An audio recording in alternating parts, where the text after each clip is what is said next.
শক্তিশালী ঝড় বায়রনে বিপর্যস্ত গাজা। ঝড়ে ঘরবাড়ি, দেয়াল ও তাঁবু ধসে পড়ে অন্তত ১৬ জনের মৃত্যু হয়েছে। ঝড় বৃষ্টিতে উপত্যকাটির বাস্তুচ্যুত মানুষের দুর্ভোগ এখন চরমে। ঠান্ডাজনিত নানা রোগে আক্রান্ত হচ্ছেন অনেকে।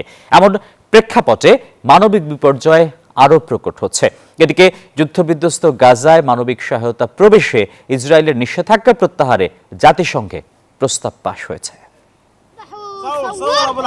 দীর্ঘস্থায়ী যুদ্ধ ও তীব্র শীতে এমনিতেই বিপর্যস্ত অবরুদ্ধ গাজার বাসিন্দারা। তার উপর শক্তিশালী ঝড় বায়রনের আঘাতে উপত্যকাবাসীর দুর্ভোগের পারদ যেন চরমে উঠেছে। বেড়েছে বাস্তুচ্যুত পরিবারগুলোর দুর্দশা। দীর্ঘ হচ্ছে প্রাণহানির তালিকাও।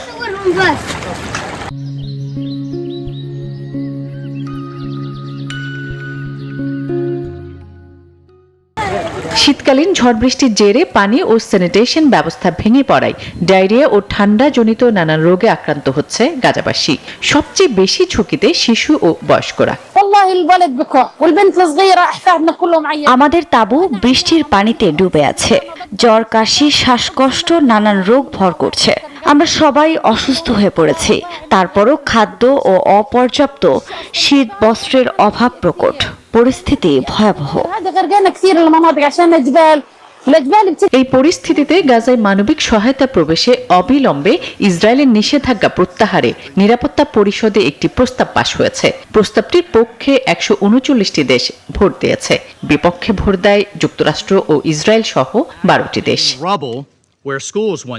গাজায় মানবিক সহায়তা প্রবেশে ভেটো দিলেও অঞ্চলটিতে আন্তর্জাতিক বাহিনী গঠনের পরিকল্পনায় তৎপর ট্রাম্প প্রশাসন। এই লক্ষ্যে আগামী ১৬ ডিসেম্বর দোহায় সম্মেলন করতে যাচ্ছে যুক্তরাষ্ট্র। ২৫টিরও বেশি দেশ এই সম্মেলনে প্রতিনিধি পাঠাবে বলে আশা করা হচ্ছে, এমন তথ্য জানিয়েছে রয়টার্স। আসমা তুলি, নিউজ 24।